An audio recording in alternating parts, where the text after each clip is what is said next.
All right, what's going on, everyone? So, in today's video, I want to address a subject that I get asked about all the time. And it's something that I don't really think about a ton, but I get the question so much that I figure I should probably go into it. And that is why I really don't like doing in person coaching. This is kind of like the default for most people. If you have a junior golfer, you want them to get golf lessons. The default expectation is that you're going to go see a golf coach, and it's going to be in person. And I don't really do any of my work with students in person. If I see them in person, it's kind of like it's a nice thing that happens every now and then, but it's not really something that I build my coaching model around. And so in today's video, I'm going to be explaining why, kind of the drawbacks that I see with that approach, and kind of why I do things the way that I do them. So, if you enjoy videos like this and learning about junior golf and preparing to play college golf, please go ahead and subscribe to the channel. Every subscriber really matters. We're still really new, so really appreciate you guys. And if you enjoyed this video, please leave a like. Helps push it out to more people. So anyway, let's talk about in-person coaching, the pros and cons, and kind of why I like to do the majority of my coaching with from kind of a virtual perspective. So for the most part, when we think about golf coaching, like I said, we're thinking about coaching from an in-person perspective. We're saying, hey, my swing's not good. I'm going to go work with a golf coach on my swing, and they're going to fix it. And either I'm going to be hitting it good at the end of the lesson, or I'm going to have something I need to go work on. And then if I play good, amazing. And if I don't play good, then I just go get another lesson, right? That's kind of the model. And that works well for a golf coach business model. Like for if you're a golf coach, think about this, right? Like you have people come to you, and if you make them feel like they kind of know where they're going, and you kind of are a safety blanket for them, and they go out there and play well, congratulations. If they play bad, they come back to you and they're like, hey, when I was with you, I was hitting it good, so let's get this fixed. And you fix it again, and you keep doing that until they quit, or they start playing better. But that's kind of the approach. And for me, in my experience, a lot of the time with junior golfers specifically, it doesn't work as well as it could, or at least it puts the junior golfer in a position where they have to be good at a lot of other things that are not their golf swing in order to be successful. And so what ends up happening is you might have a player who has a really good golf swing, but they don't have all the other intangibles that go into being able to play college golf. They don't know which tournaments they need to be playing in. They don't know how to practice. They don't know how to track their statistics. They don't have course management. They don't have great mindset. And what ends up happening is either those are just like holes in their approach to the game, right? They don't even have access to that information, or you have to cram all that information into 1 2 hour, or even a full day with a coach. You have to cram all that information in, and the kid has to retain all of that information, which I think is really the biggest hurdle. It's one thing to say, hey, we're going to hang out for 8 hours, and that's going to be however much it is, and I'm going to tell you all these things. It's another thing for the junior golfer to actually be able to retain that. And so that's kind of like the foundational thing for me, or I don't actually prefer that model. Because when I look at junior golf, a lot of the time kids can only process so much information. We just, as humans, we can only process so much information at a time. So if I'm a coach, I want to have as much impact to the information that I give as possible.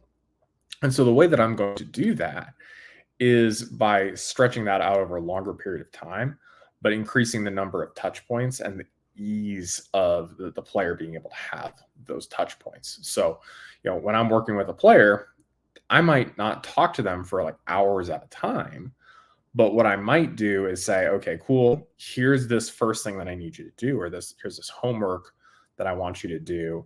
Go do that, apply it, and then let's check back in, next week. Let's talk again.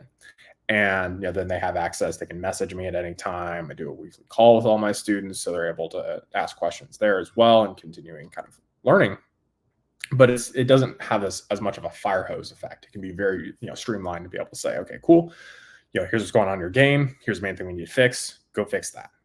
Now, if you're like most people, you're probably asking yourself, all right, that sounds cool, I guess, Connor, but like, how do you understand a player's game? How do you understand their game from a distance, where you're not actually like watching them on the golf course? Don't you have to see them hit shots? And I think that kind of like segues us nicely into this next place here. So this is just an example of one of the students that I work with, and this is how I keep track of their game. So this player, he logs every single round that he plays in the stats app that we use, and so I can actually see and get notified every single time he plays a round, and kind of get an idea of like the pulse of his game. Because at the end of the day, and I think this really gets overlooked by a lot of players, is if I took him out on the golf course, let's say, again, big day, feels like we did something, and I go watch him play golf, and I say, oh yeah, this is what I saw. Well, I could be looking at kind of a biased opinion on that, right? I might have just seen him go out there and shoot something really good because he rose to the occasion or something like that. Great.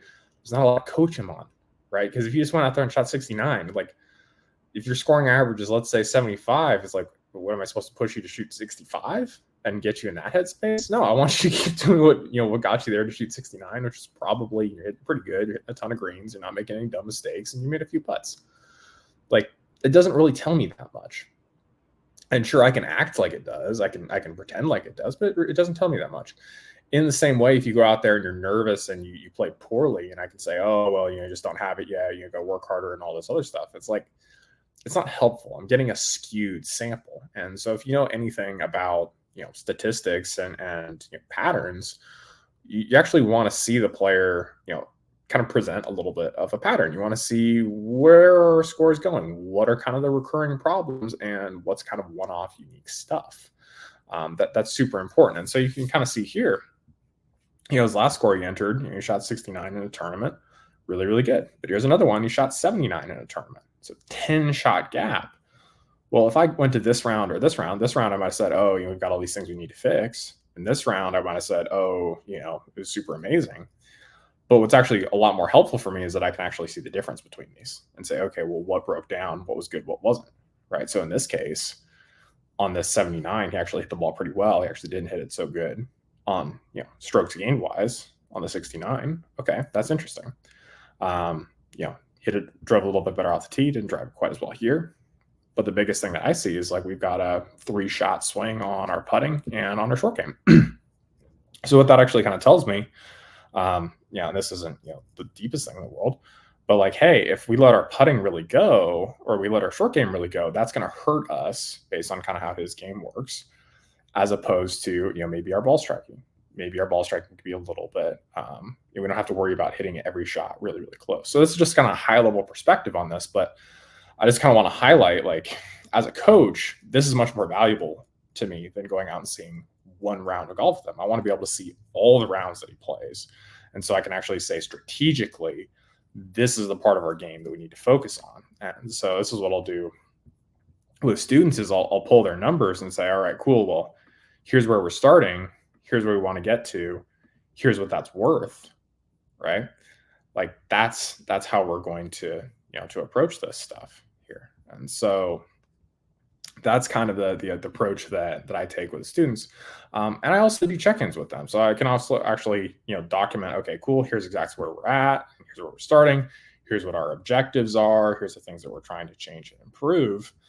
And that just kind of allows us a much more streamlined approach to the game. Because, when we look at Junior Golf Scoreboard, you guys might often hear me talk about like pace of improvement with players, say, oh, the average player improves by this amount. And so I'm just going to go ahead and I'm going to be pulling this blind, but I'm on Junior Golf Scoreboard right now. Let's go ahead and see if I can get this to pull up. Gotta love it when you like log in.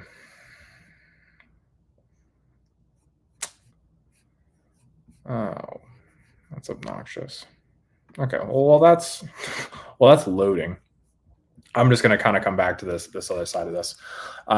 For you guys, this is what I'm working off of, right? Our end goal here is to play college golf, right? And so this is available on Junior Golf Scoreboard rankings and honors, college signings. This shows you where every player who gets recruited, where their scoring differential was.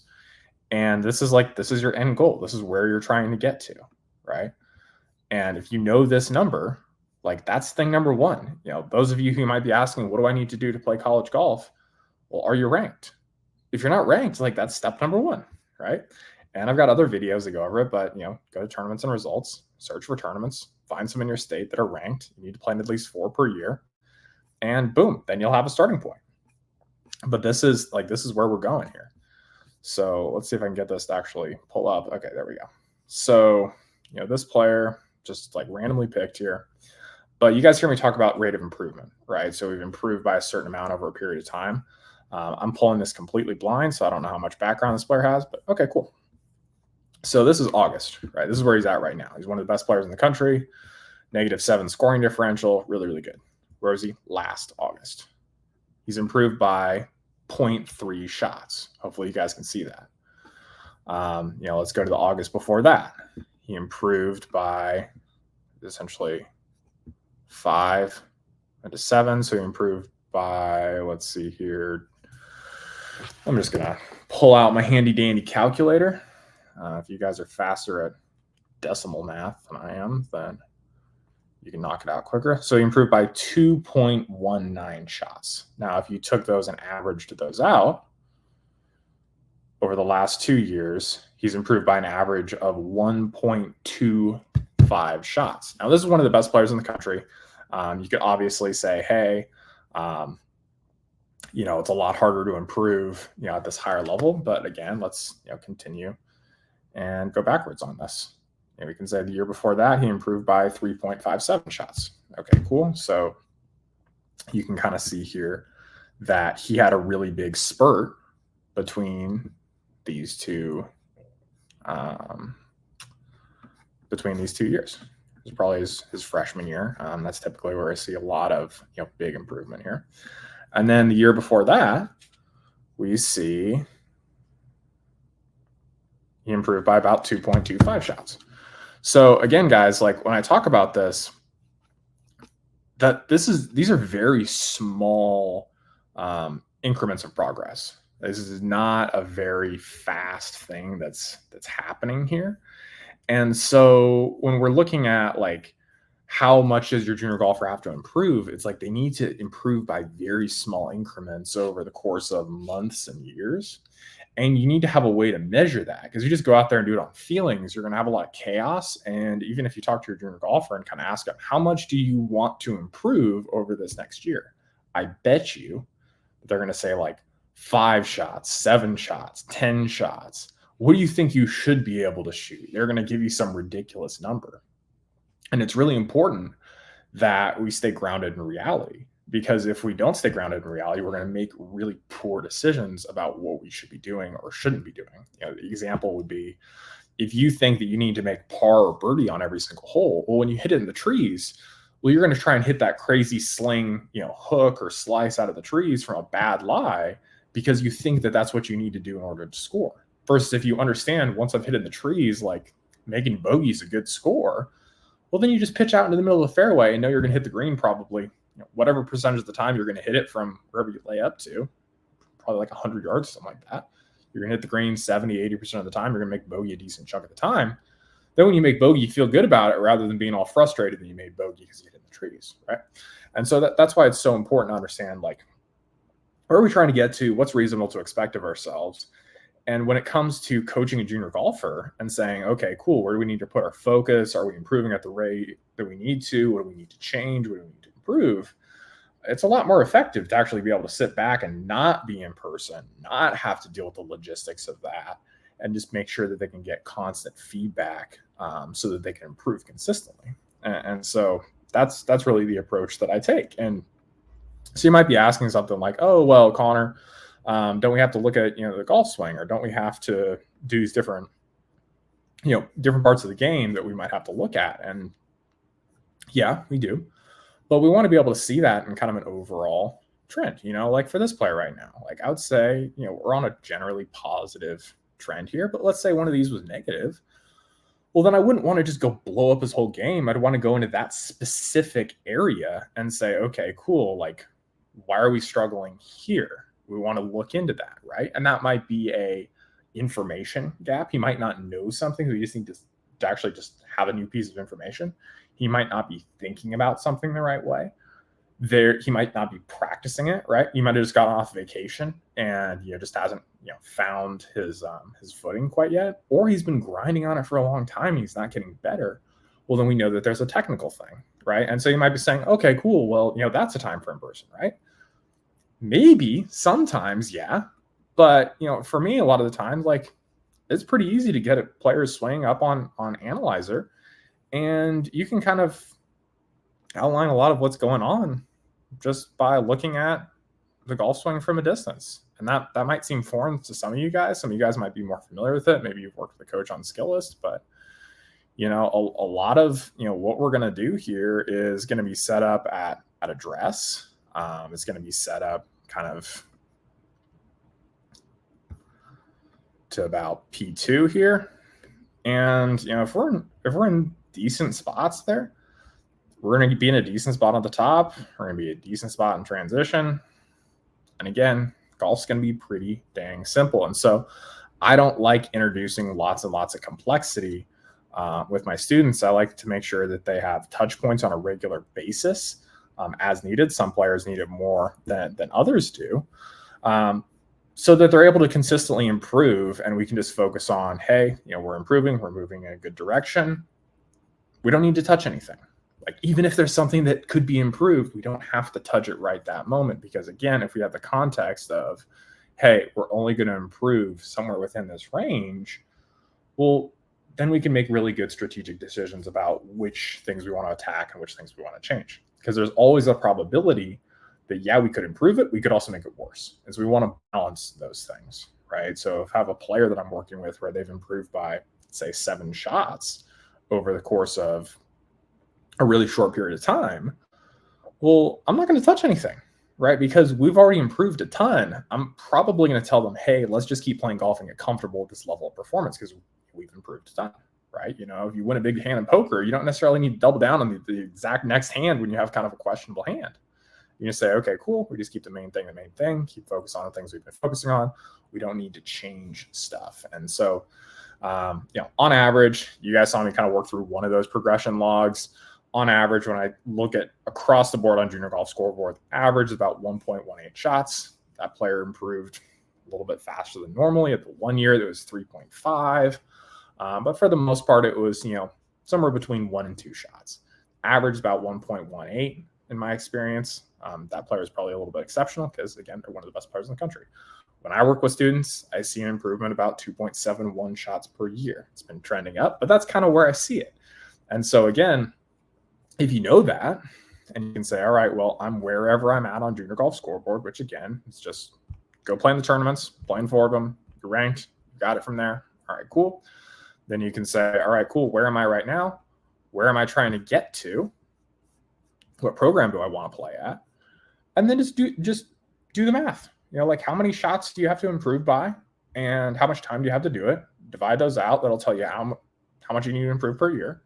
And you can say, well, if I improve at average, am I there?